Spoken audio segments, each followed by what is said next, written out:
A'udhu billahi minash shaitanir rajeem. Bismillahir rahmanir rahim. Alhamdulillah walhamdulillahi rabbil alameen. As-salatu was-salamu ala ashrafil anbiya'i wal mursaleen wa khatamin nabiyyin Muhammadin wa alihi tayyibin at-tahirin al-ma'sumin. Amma ba'd, fa a'udhu billahi minash shaitanir rajeem. Bismillahir rahmanir rahim. नाज़रीन मोहतरम, programme community forum में आपका मेज़बान नासिर अब्बास आपको खुशामदीद कहता है। इस programme में आज इंशाअल्लाह गुफ्तगू कर रहे हैं कम्युनिटी कोहेजन और रेसिज्म। तो प्रोग्राम जो है वो इंग्लिश लैंग्वेज में होगा, चूँकि हमारे जो गेस्ट हैं वो इंग्लिश लैंग्वेज ही में बात कर सकेंगे। तो first of all, as I introduced you, that would talk about community cohesion and racism in the communities. Before we start, I would like to define the meaning of community cohesion and racism. Promoting community cohesion involves addressing fractures, removing barriers, and encouraging positive interaction between people. Community cohesion is closely linked to integration, as it aims to build communities where people feel confident and comfortable to mix up and have interaction with each other. So this is the community cohesion, where the people feel confident and comfortable to mix up and have interaction between the different groups of people, between the different kind of communities. The people are comfortable. While the meaning of racism, it makes physical or cultural differences, or treating people differently, or the belief that another person or another group of people is less than human because of their religion, culture, ethnic background, skin color, place of birth, nationality, etc. So in the society where the people are facing racism, people are not confident and not comfortable at all to mix up with others. While in the community where the people are being encouraged for the community cohesion, the people are confident and comfortable to mix up with others. So these are two different meanings of two different things that we are going to talk about. As the government has a strong policy, whether the current government or the past government has had strong policy to promote community cohesion. We understand that one. But the question is it possible for the government to promote community cohesion if the racism or discrimination are existing in the communities? Is it possible for them? I invited two honorable guests in this program who are going to talk about community cohesion and racism in this program. I would like to introduce you to these two honorable guests. My first guest, Mr. Bob Jones, Labour Party Councillor for Blakenhall, Wolverhampton area, Chair of Finance Committee of West Midland Police Authority from 1995 to 2000.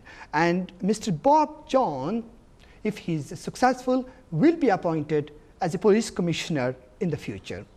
My second honorable guest, Mr. Muhammad Nasir, Chair of West Midland Police from 2000 to 2004, and currently he is a councillor of Labour Party in Walsall. And also Mr. Muhammad Nasir is Chief Executive of BME United in Wolverhampton.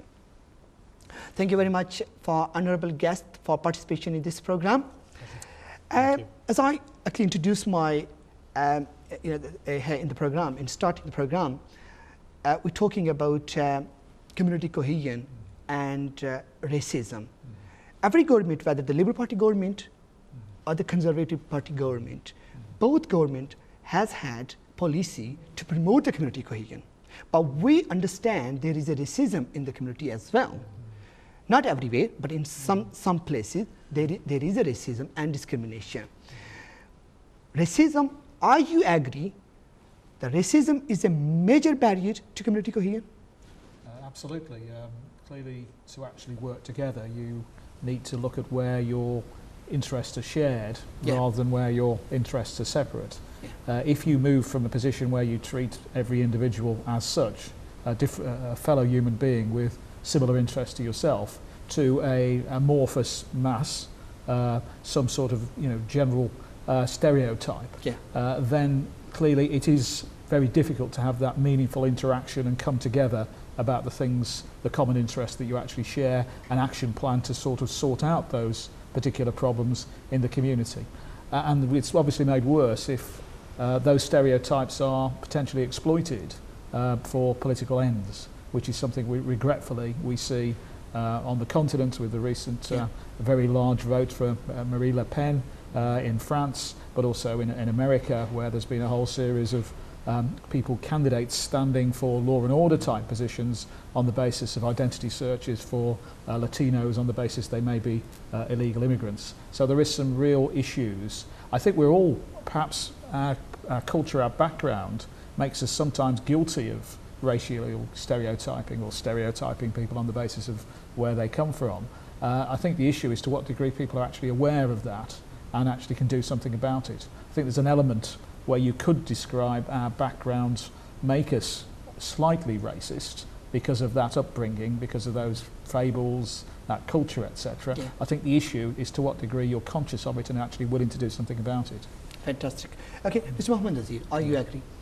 Yeah, yes, absolutely, I agree. And just to add what Bob has said, racism is not just a barrier to community cohesion, but people who are in the receiving end of racism, they see it as an harassment, it's a disrespect, and not just a disrespect, but it's also rude and harmful to many people who receives the racism.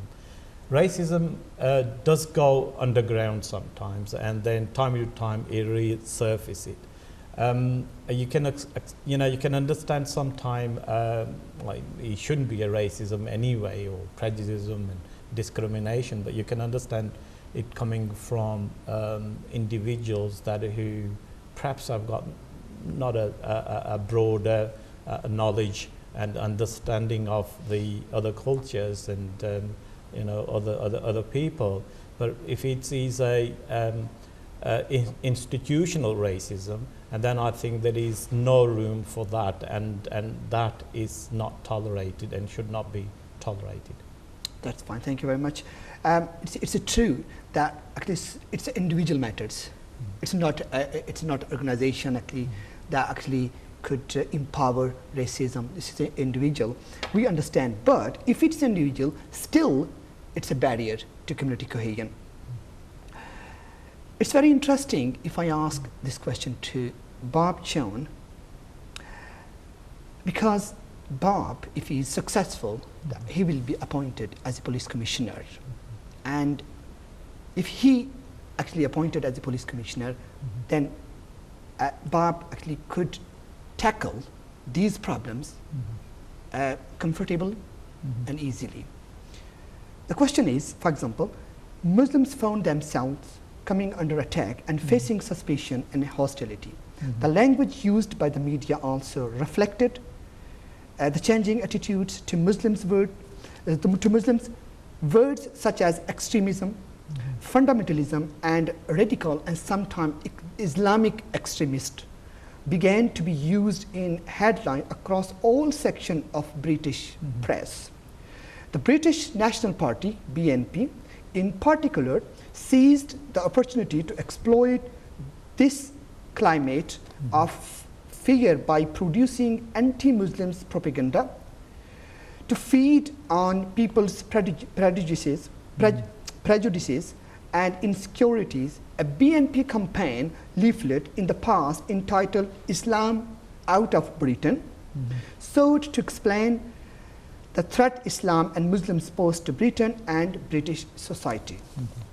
In terms of all these issues, how would you suggest government bodies to tackle them? Yes, I mean, it's an extremely pertinent point, and one of my worries about the election for Police and Crime Commissioner in November, at a point of very low turnout on an issue of law and order, I think we will see extremist racist parties, such as the BNP, possibly the English Defence League, who seem to be forming some form of alliance with other particular groups. will be standing on that single issue at a point of very low interest in politics, and actually seeking to blame groups for the problems of crime rather than actually look at the real solutions. And if you look at the actual statistics, the sort of people they're blaming for particular issues are as much, if not more so, the victims of crime. I think it's absolutely essential that all politicians actually, apart from these racist extremists, do actually stand together and make sure that the law and order, the police, are there to serve everyone. And you don't hear expressions like Christian extremists. You do need to ensure that the language used by the police is absolutely, completely neutral, and all cases go forward are absolutely evidence.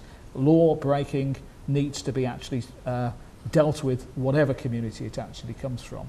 And people are lawbreakers, whether they're Muslim lawbreakers or Christian lawbreakers is irrelevant. The important factor is they're breaking the law, and they need to have the full force of the police brought down on them, regardless of their religious background. Fantastic. Thank you very much, Bob. Mr. Nasir, racism and discrimination are major barriers that, as we talked, to community cohesion. How would you suggest to remove these barriers in order to promote community cohesion? Nasab, I think the key to community cohesion is about having respect and understanding, understanding the other people whose views and ways of life may be different to yours.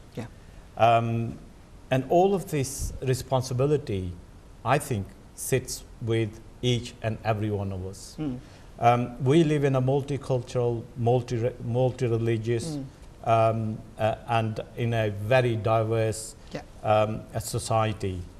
And then we should promote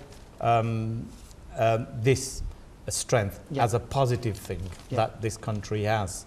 And then your question is like, how and who promote the community cohesion, and what needs to be done in order to address this problem that you see it. I think we need to actively engage, connect and reconnect and involve local people in the decision-making processes. And I always said that local people knows the best what's needed in their area, and in order for them to really, to make it better in terms of the community cohesion and having a community cohesive society. So this is something that responsibility upon us all. The government, one question is that I think the government or the statutory services should take that initiative and to promote the community cohesion actively.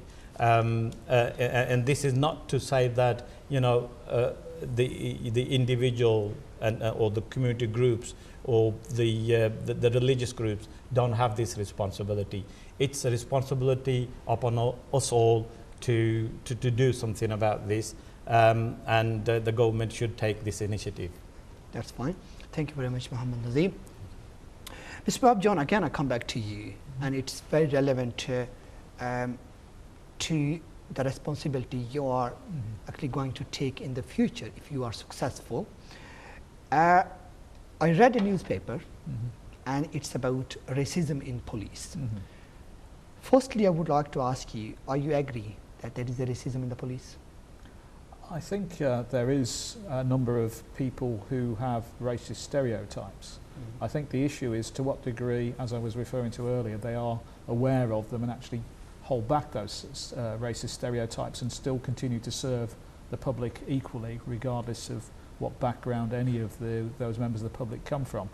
One of the concerns I had, which I have had for a number of years, there was a documentary called The Secret Policeman, which went into the training of police officers, and clearly a lot of work has been done in terms of race awareness training, equalities awareness training. That's an integral part of the induction of police officers nowadays.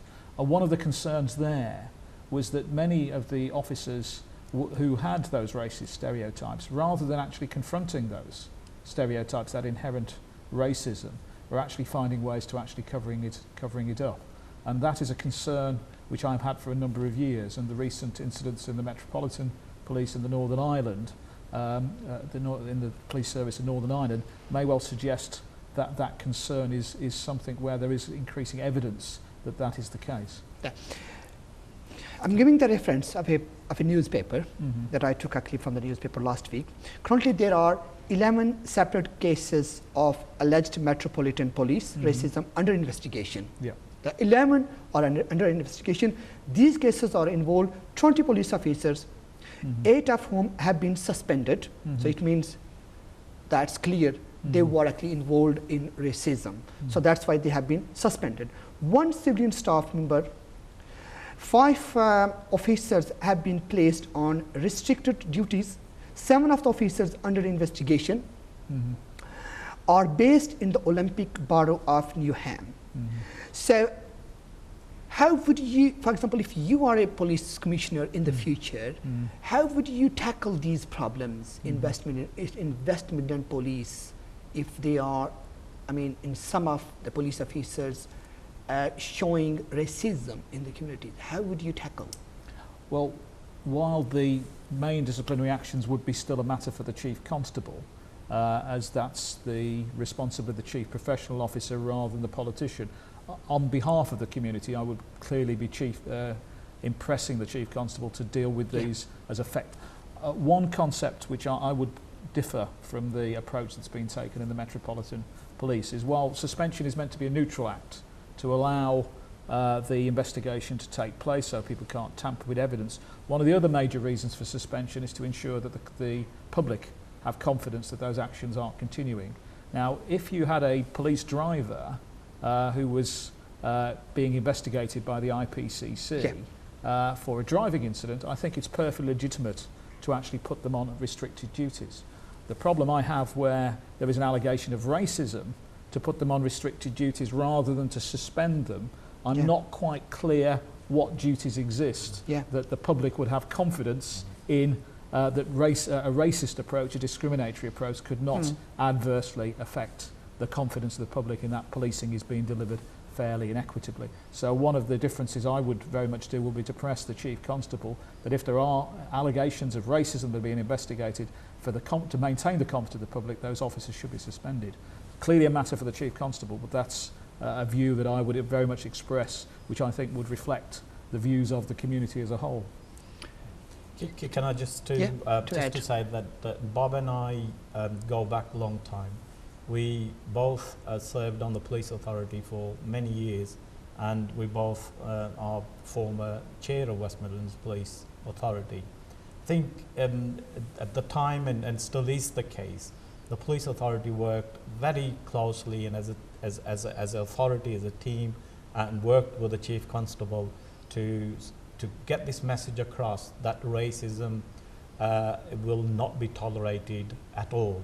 So, Bob was very strong about the racism at the time. We were going back 10 years and probably a bit longer than that.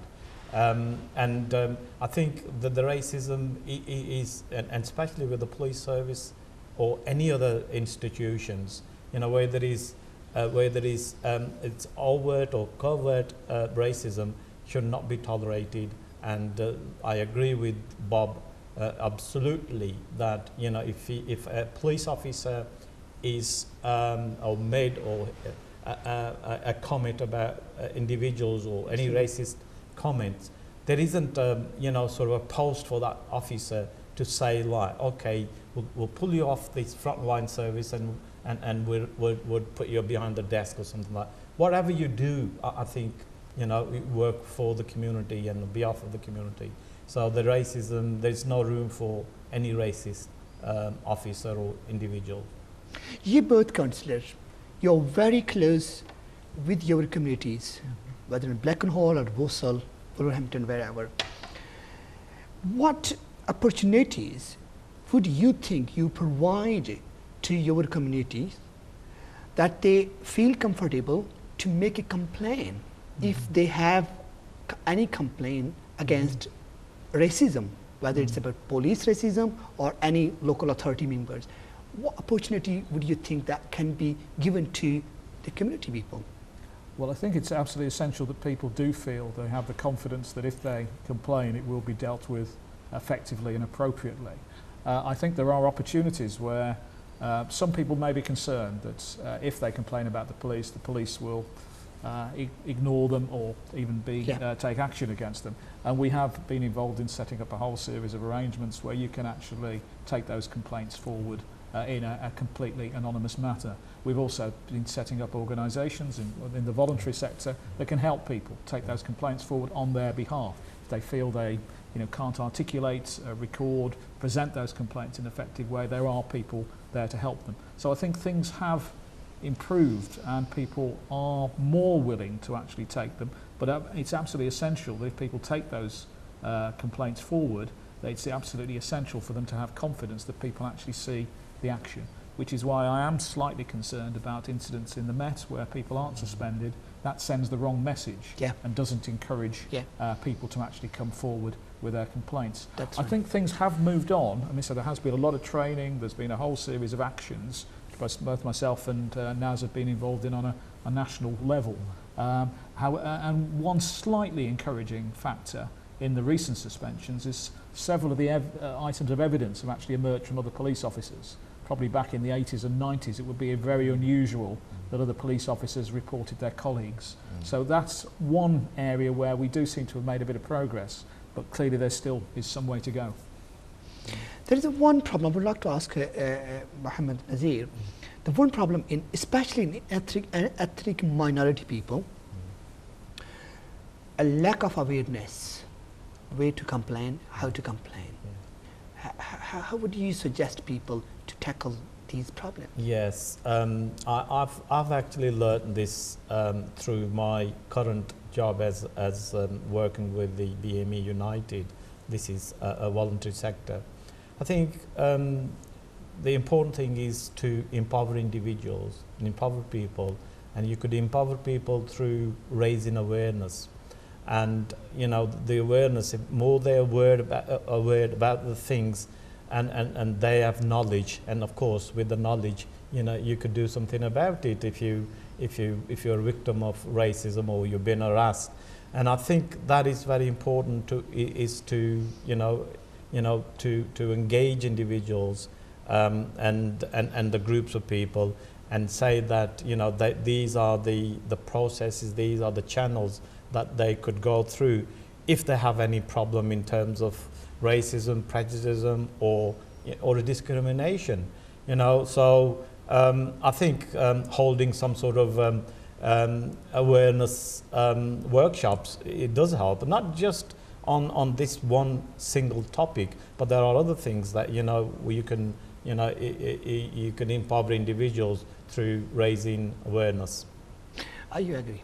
What would you like to say about, because this is a problem in the community, which I understand that if people, that sometimes racism is encouraged. How? If there is a racism incident happen, the people are silent and they did not say anything against the person actually who showed or who became a racist. So in this way, the racist people are encouraged because they know these people don't know what to do. They can't take any action against us. So in this way, actually, the racism is developed and the racists are encouraged. So to stop racism, I think it's a really important, it's significantly important that there should be something that people feel comfortable, number one, and the people are aware how to complain and how to deal with the situation if they are suffering from these kind of activities like racism. What would you say? Because at the moment in Black and All in Boston, I think there isn't any clear things which the people could understand that, oh yeah, we can do this one if we face any kind of racism. What would you suggest? Well, we have established a whole network of voluntary groups where if you don't want to complain either directly to the police or you don't want to complain directly to the Independent Police Complaints Commission, where these voluntary organisations will assist you actually taking forward that complaint. In fact, you can also report crimes and incidents of this particular nature completely anonymously to organisations like Crime Stoppers. But in most areas, in Wolverhampton, in Walsall, there will be people there who particularly help with race hate crimes. If you don't want to go direct to the police, you can go indirectly via these organisations who can assist you putting that complaint together in an effective way that will ensure that it gets maximum attention. It is absolutely essential that people do report these incidents. If we don't know about them, there's nothing we can actually do about them. And in a number of areas, particularly in terms of race hate crime, the previous Labour government brought in the concept of racially aggravated crimes, where a bigger penalty, if crimes are motivated by race or any other form of hate issues, then there will get the perpetrator of those crimes will face a much bigger penalty. But clearly you do need people to actually report it for those powers to actually be taken in, to be able to be acted upon. Yeah. I agree absolutely with Bob. I think just to give you an example of my organisation, it's only a small voluntary sector, or third sector as we call it now also, organisation, and we have a system in place, and that system is about compliment or complaint.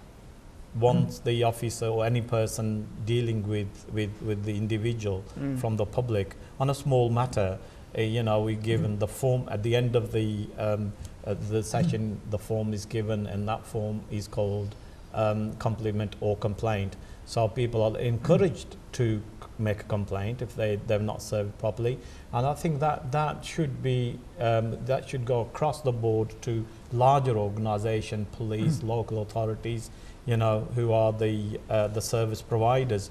If the person is not happy with their service, they should be encouraged to make a complaint. Equally, if they're happy, they should compliment and say, yes, I was served really well on this case. So yes, I agree with Bob. I think more people, if they're not served properly, or they've got a grievance, or they have a complaint to make, they should be open and make complaints. But go back to the earlier question about, how does the people know what to do and where to go to make a complaint? And that's where the awareness, comes in, and through awareness they gain the knowledge and be empowered. Could I add? Yes. While complaints are a very important piece of information, I don't think that's all the police force should actually respond to. I think they need to be proactive.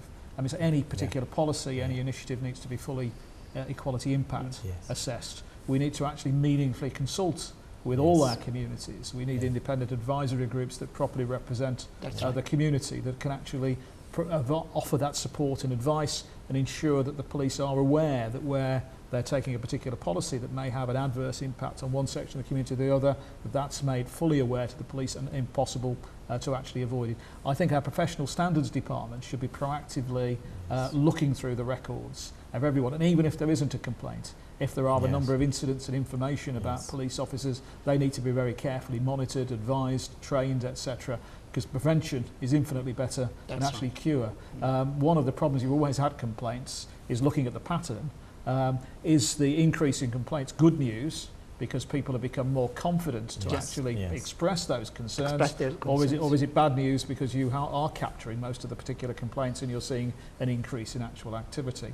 On the whole, I would prefer to see more complaints coming forward, because I don't think we're picking up the whole of the position. And the more information we've got, the more evidence, the more information we've got to ensure that we can get the police force to do something about it. That's fine. Bob, earlier you said that there is a training which helped to reduce racism in police. Whether only training which can reduce racism in police, or anything else, any other strategy the government is thinking, or in your mind, what you think, that anything else which could reduce the racism in police? I think one of the other issues in the Metropolitan Police is the interesting developments following the Stephen Lawrence inquiry and the current revelations. And there is two issues I'd like to flag up from that. Firstly, the call from the National Black Police Association to reinstitute the Stephen Lawrence Implementation Group, which I used to be a member of. I think you were a member of yes, as well. I was, yes.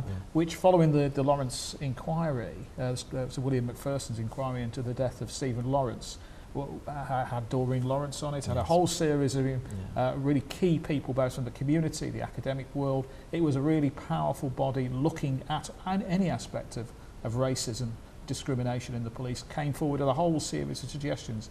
That body unfortunately has been allowed to disappear, and the Black Police Association have said that since that body has gone, at least the foot seems to be taken off the gas in terms of ensuring that that issue is at the centre of policing in this particular country. I agree with the National Black Police Association. It should be reinstated, and we can actually bring in that expertise, bring in that objective looking at what's happening in policing, which I think will also go a long way to assuring the community that it is being taken seriously.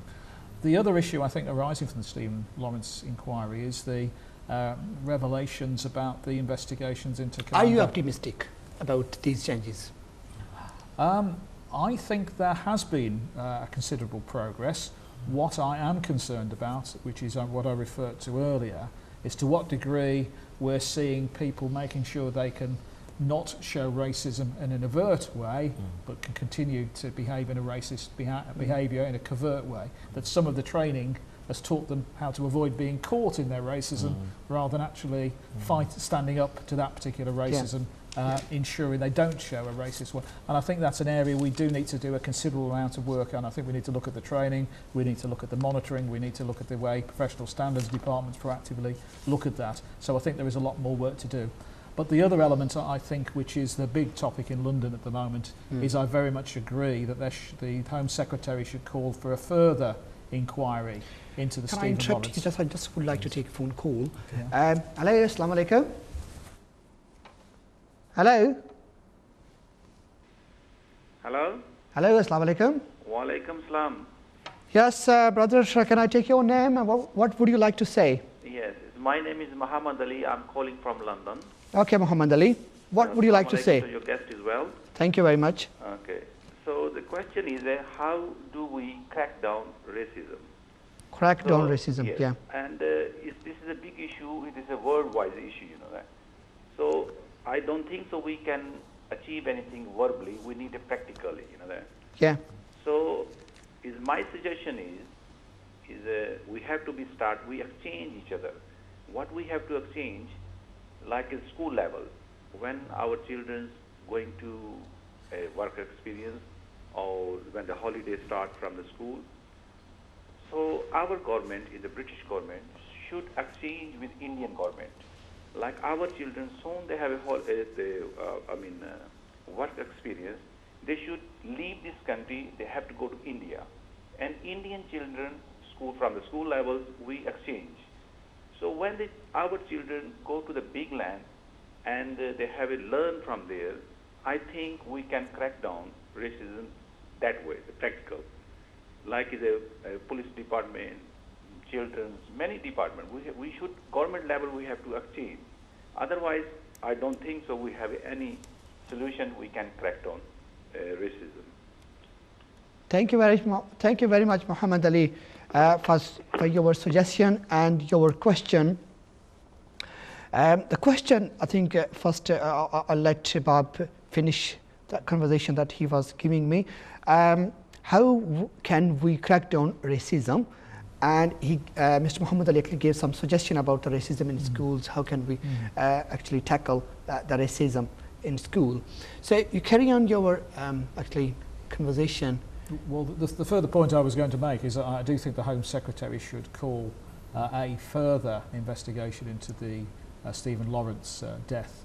There have been a series of new information, particularly about the allegations about the role of Commander Adams and associates of him who were, including an associate who was part of the investigation team into the death of Stephen Lawrence, which has caused some concern, particularly about links to the criminal underworld, not just Mr. Noy, but the fact that Mr. Noy was an associate of Clifford Norris, the father of David Norris. And I think those have caused massive concerns, and a further inquiry both into that particular incident but also the current state of racism in the police, I think would be extremely helpful to actually get to the bottom of those particular issues, but hopefully make further recommendations as to how we can take things forward at this particular stage. But I agree with your caller that it isn't just about the police. The police are a product of society. That's we need to solve it, education and the economy, etc. Probably one of the best ways to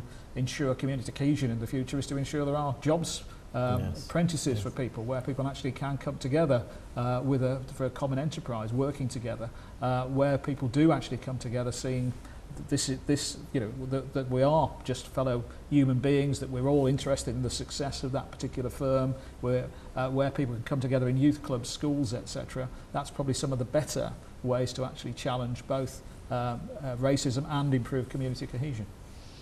That's right. Right, Brother Muhammad Nasir, I would like to ask you about the community cohesion as well. So community engagement and community cohesion are both current public policy priorities. But there have been gaps in our understanding about how to promote community representation in ways that take account of diversity and population changes. In your opinion, how can we tackle this to promote community cohesion?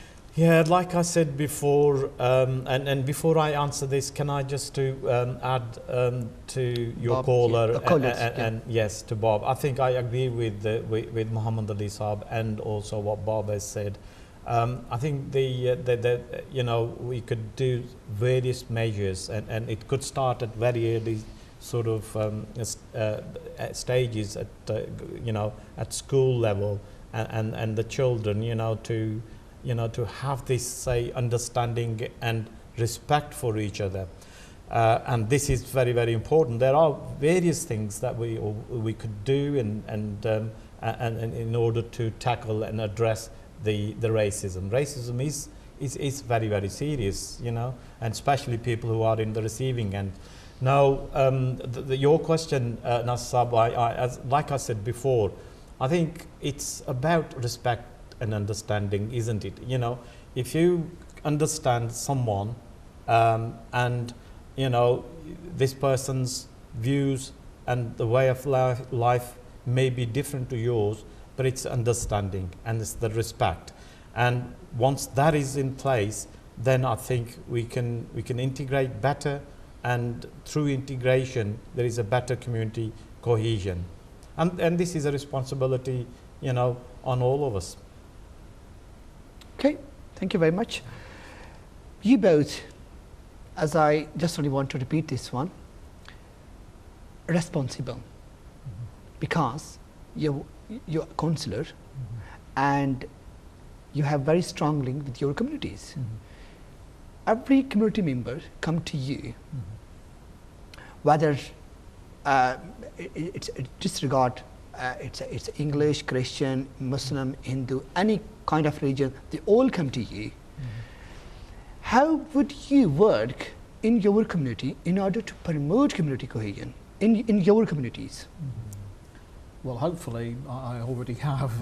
I think it's very much a way of both talking to everybody and encourage people to actually come together and looking at projects that are going to help the whole community, where we can all actually work together, and it doesn't matter whether you're a Christian, whether you're a Hindu, whether you're a Sikh, whether you're a Muslim.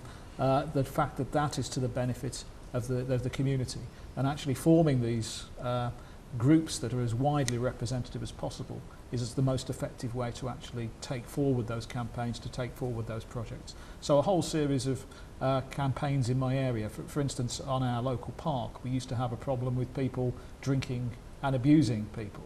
We were able to bring forward a group, Punjabi Academy, the local mosque, the Gujarati Association, as well as the local community association, the Friends of the Park, all were able to actually come together to actually press for an alcohol-free zone, and we were successful. The police have implemented it, and it has transformed the fact that particular park, and people now feel much more able to use it. And the fact they're much more able to use it is people are coming together and actually meeting one another on that particular park, and there's a whole series of other activities which previously people felt were intimidated against. So I think that's the way forward, looking at ways where you have common interests, and your common identity is much more important than what makes you separate. Yeah. Bob, I just would like to ask you one more question about the community cohesion. Apart from racism and discrimination, what are, in your experience, what are other barriers to community cohesion?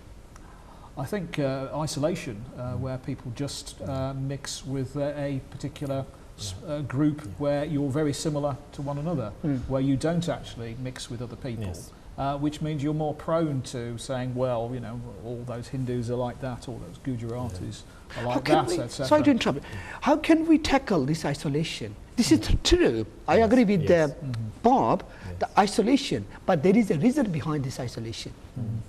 The people are isolated, whether intentionally people are kept isolated or intentionally, any matter, but the people are isolated. And what do you think? Is there anything that can be done to bring the people together? That's right. It's a vicious circle, because the more isolated you are, the more prone you are to sort of being worried about mixing with anybody else, and it sort of reinforces it to one another. We need to break out of that cycle. We need to have ways to actually ensure that people can come together, whether that's on a campaign, a theme, an issue, or just they can actually socialise together, or they can come together at schools, in workplaces, etc.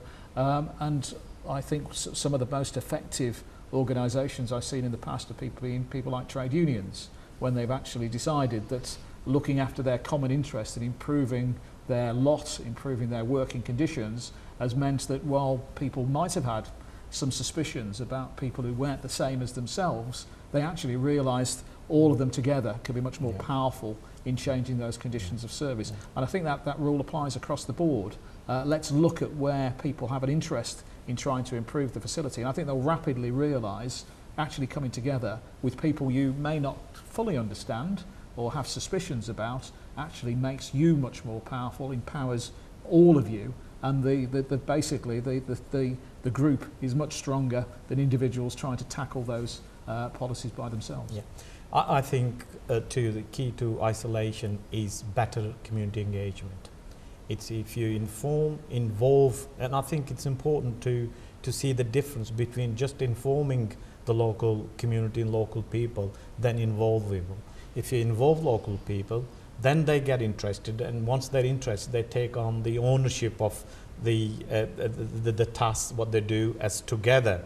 Now, I think that is the way to actually to address some of the isolation or segregation, is to give people ownership. And like I said before, you know, the local people knows best what's needed in their area, rather than thinking we sit as an elected members to think, you know, this is what they need. So through better engagement and involvement, I think the people would be more feel more confident, and once they feel more confident, and then they can break out of that small cycle, if you said, if they are in that, you know, small sort of cycle or circle of people where they feel that they... And policing's absolutely crucial to that, because if people don't feel confident to walk the streets safely, if companies don't feel they can, you know, that the cost of crime is too much to stay in a particular community or not bring new jobs to a particular community, then that undermines that particular community. And the fact that people don't feel confident to walk the streets is a problem in itself. One of the greatest ways of actually deterring crime is to actually ensure there are people out there showing that they're proud of that community, even if it's just walking the dog, or, you know, just going about their normal business. If a community, a street, looks like people are there, they're committed to it, they care about that particular area, then that will actually deter opportunist crime. There's a well-known academic theory called the broken windows theory, where they put a car, two cars. The one car looked completely well looked after, looked like somebody cared about it, and it wasn't touched. The second car, once they started to break the windows, looked like it was neglected. It was actually stripped. The criminals all just came in and actually took the whole of it away, so all vandalised it, smashed it up, etc. Now, if we can do that for our particular communities, show that people have pride in them, actually care for it, willing to actually walk the streets, willing to care for those particular streets, then that can be one of the most effective ways of deterring crime and driving crime down still further. Okay. I just wanted to go back to one of the earlier question about us as an elected members. Like Bob, I like to think that you know, in Palfrey ward, Walsall, which is my ward, and I'm a representative for that ward. You know, I'd like to think that, you know, I'm considered that I'm there for all sections of the community. In fact, you know, I had the comments where people says, oh, Naz is there for everybody, and this is my track record, you know, suggests that that is the case. It is again through having a respect for everybody.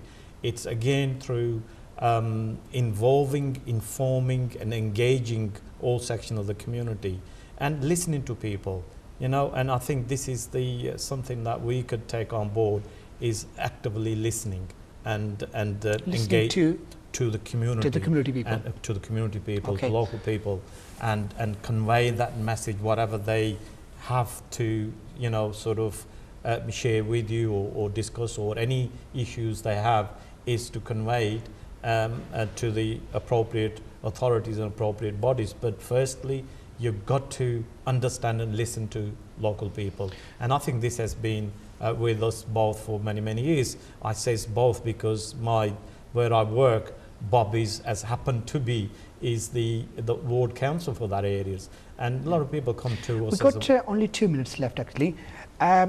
Just only in 2 minutes, I would like to ask you, another major barrier after racism and discrimination, another major barrier is language, English language. Are you agree?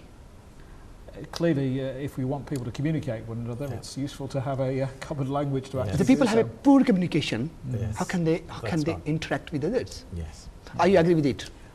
Well, as a previous chair of education in Wolverhampton, I obviously was involved in a whole English as a second language, a whole series of activities which I regret there's been less funding for in recent years, because I do believe it's essential that people do have the opportunity to be able to speak, because clearly if everyone can speak a common language, then we can have much more effective interaction, we can have much more effective community cohesion, and I very much regret the reductions. The Labour government actually made a policy for the community cohesion, and then the Conservative Party, the current government, has also the policy for the community cohesion. Both government actually. Labour Party made a huge cut in provision of the language, while they understand that the language is really important and play a vital role for the community cohesion. The current government also made a big cut, or whole cut, in provision the language. So how the government actually, the one side government actually wants to promote community cohesion, the other side the government actually is cutting the funding which help to promote community cohesion. Does not understand. How would you suggest? Can I just say before Bob then, I agree with you 100%. I think the language skills and you know, the effective communication is utmost important, not just for community cohesion, but also for, you know, carry on with your life and you know, dealing with many, that's right, with other things.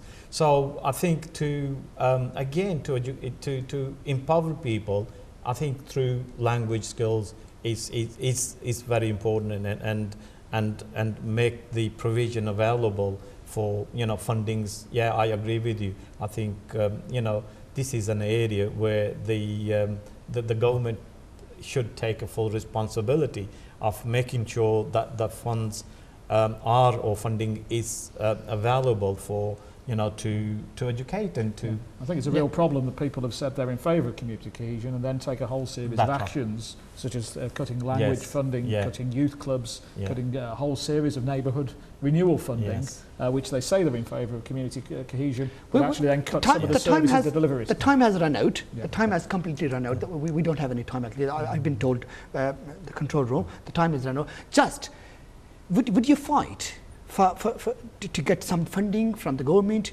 to empower people to get the employment skills, to language skills? What do you do as a counsellor? I have been doing for several years and will continue to do. Answer is yes. Thank you very much, Bob Jones and Muhammad Nasir, for participating in this program. The time has run out actually, and we could not carry on. And inshallah, next week I will be able to invite you to discuss on this issue more. नाज़रीन, चूँकि वक्त अपने इख्तिताम को पहुँच चुका है, इंशाअल्लाह अगले हफ्ते आपसे मुलाकात होगी. तब तक के लिए इजाज़त दीजिए. अल्लाह हाफ़िज़. अस्सलामु अलैकुम व रहमतुल्लाहि व बरकातुहू.